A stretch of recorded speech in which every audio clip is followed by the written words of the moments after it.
Das ist ein Arduino-Board und zusammen mit der dazugehörigen Software ergibt das die Arduino-Plattform, eine Physical Computing-Entwicklungsumgebung, die ziemlich leicht zu verstehen und auch leicht zu benutzen ist.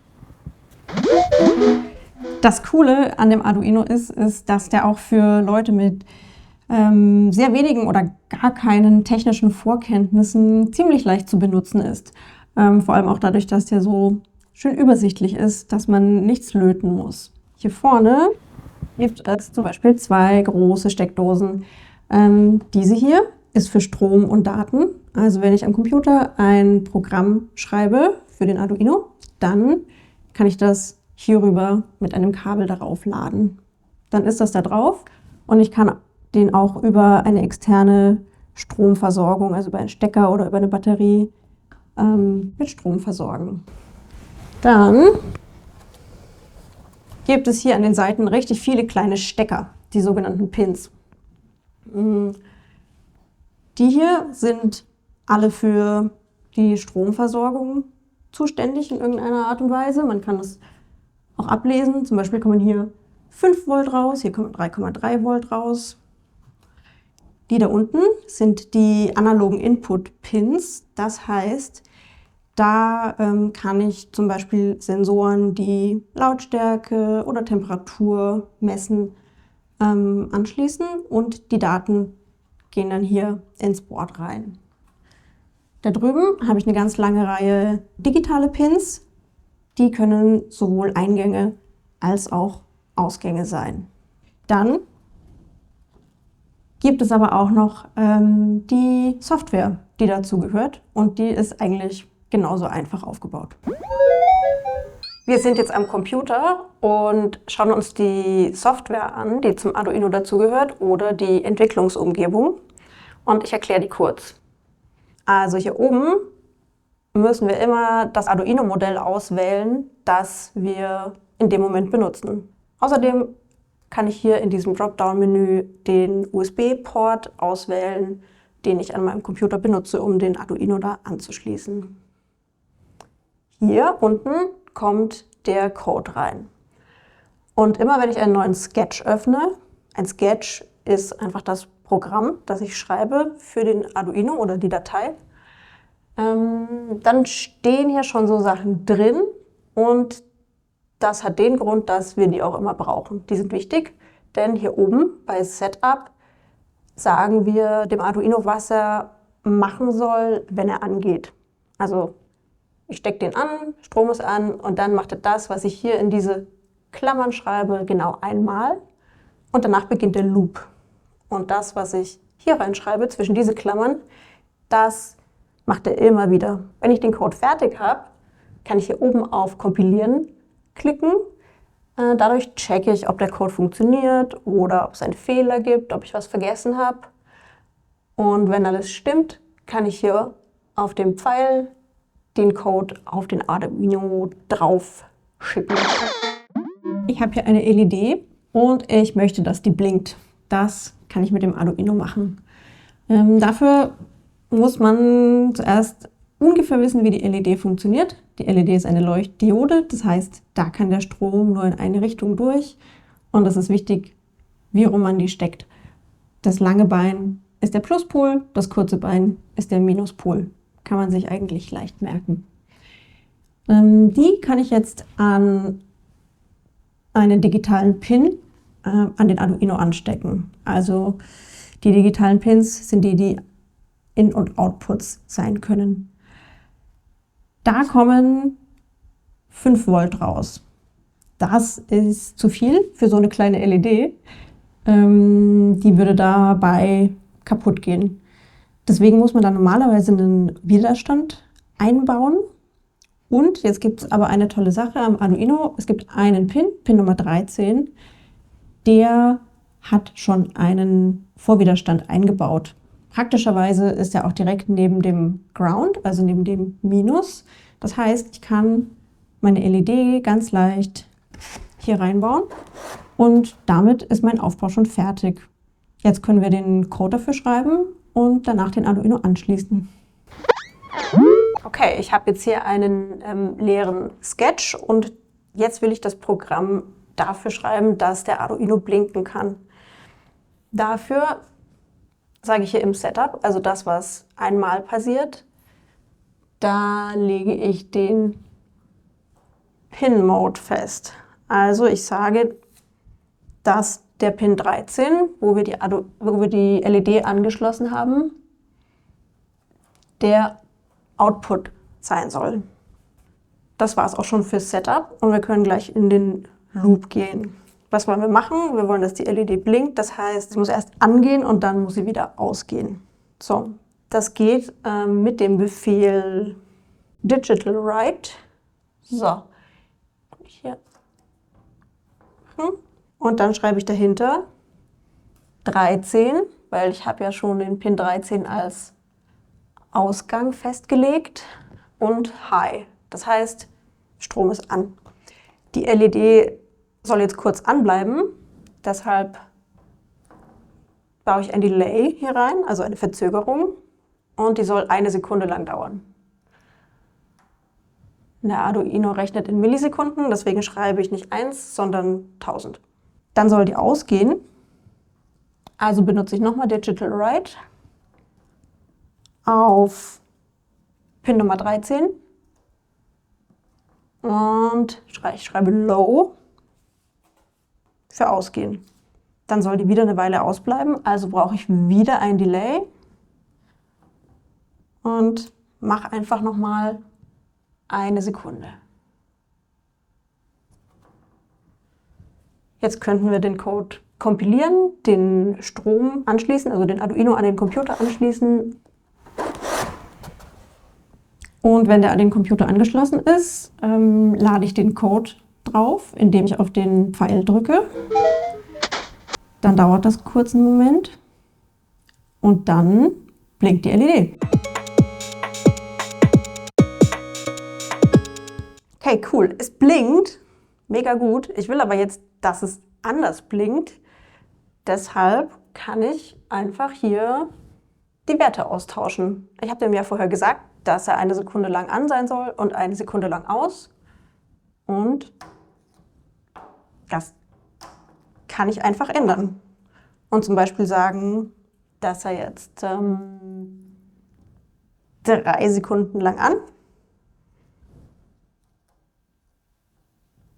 und eine halbe Sekunde lang aus sein soll.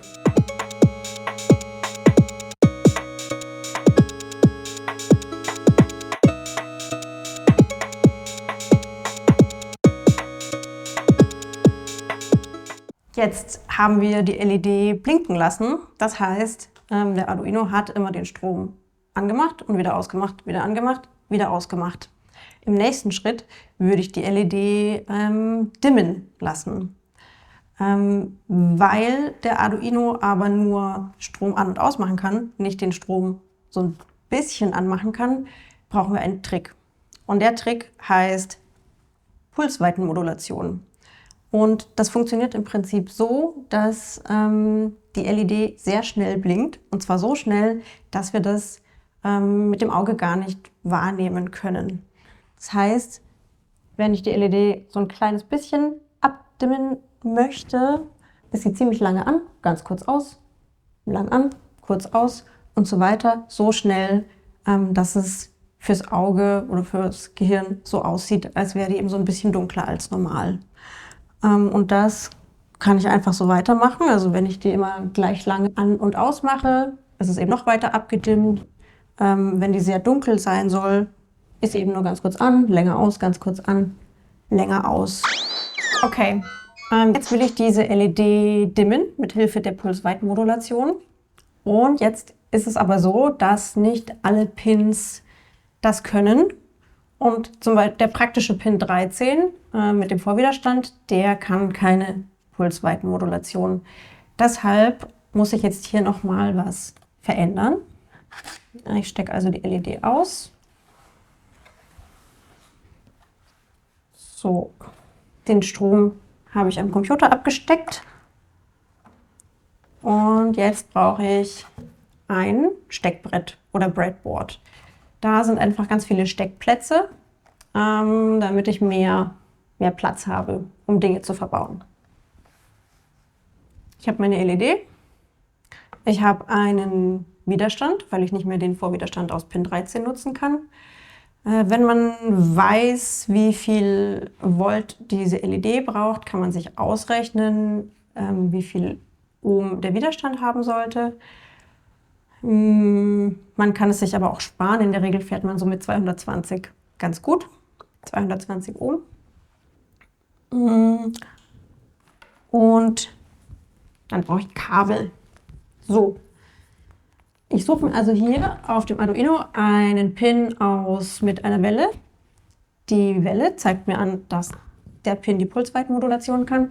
Ich nehme mal Pin 9 und stecke da mein Kabel an. Und dann brauche ich hier noch Ground, also Minus. Ich könnte wieder das da drüben nehmen oder ich nehme mir hier einen. Dann nehme ich meine LED, merke mir, wo Plus und Minus ist und stecke die hier ein.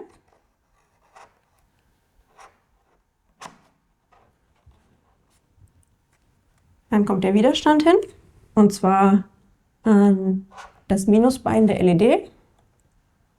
Das Steckbrett funktioniert so, dass immer diese Pins miteinander verbunden sind in diese Richtung. Das heißt, wenn hier das Bein von der LED und das Bein von dem Widerstand in einer Linie stecken, heißt das, die sind miteinander verbunden.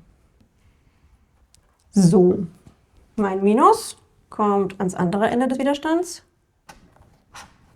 Und dann habe ich noch ein offenes Ende, und zwar Pin 9. Das kommt hier an das Plusbein der LED. Das ist jetzt fertig gesteckt. Jetzt würde ich den Code dafür schreiben, hochladen, und dann können wir sehen, ob die LED dimmt. Hier ist der Code für das LED-Dimmen. Der ist jetzt schon fertig, aber ich erkläre den mal. Hier ganz oben stehen so Sachen, noch bevor überhaupt das Setup losgeht. Und zwar sind das Variablen. Das heißt, wir legen hier bestimmte Dinge fest, die wir immer wieder unten im Code reinschreiben können. Deren Werte können wir aber jederzeit verändern, ohne dass wir die an jeder Stelle im Code verändern müssen. Das ist zuallererst mal unsere LED. Und zwar haben wir die ja auf Pin 9 gesteckt. Der Pin, also einer der Pins, die diese Pulsweitenmodulation können. Dann habe ich noch eine Helligkeit von dieser LED. Die brauche ich. Die ist jetzt hier erstmal auf 0 gesetzt, also dunkel. Und dann habe ich den Fade Amount. Also das sind quasi die Schritte, in denen die LED heller oder dunkler wird beim Dimmen. So, dann kommt das Setup, also das, was einmal passiert.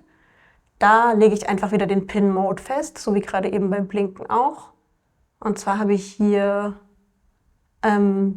nicht 9 stehen, wie vorhin die 13, sondern ich habe hier LED geschrieben, weil ich ja hier oben Pin 9 als LED festgelegt habe. Und die ist wieder ein Output.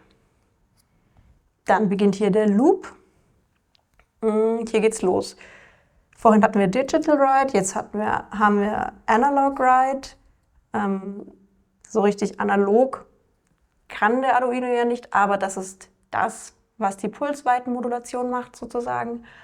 Und da sagen wir, okay, die LED soll eine Helligkeit haben. Die Helligkeit haben wir ganz am Anfang festgelegt auf 0. Das heißt, die ist jetzt auf jeden Fall auch im ersten Loop 0.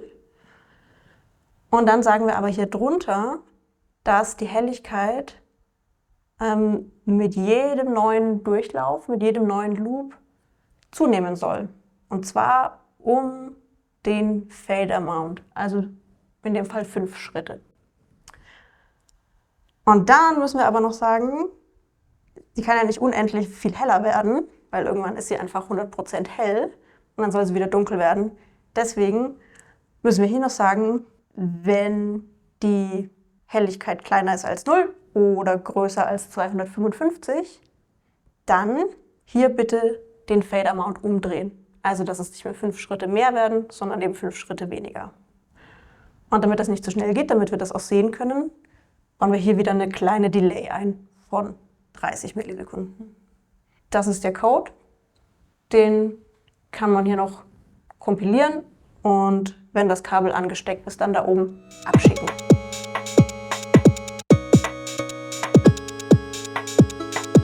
Das waren jetzt die absoluten Basics, aber wenn man die einmal verstanden hat, kann man ziemlich leicht auch sehr viel komplexere Dinge bauen.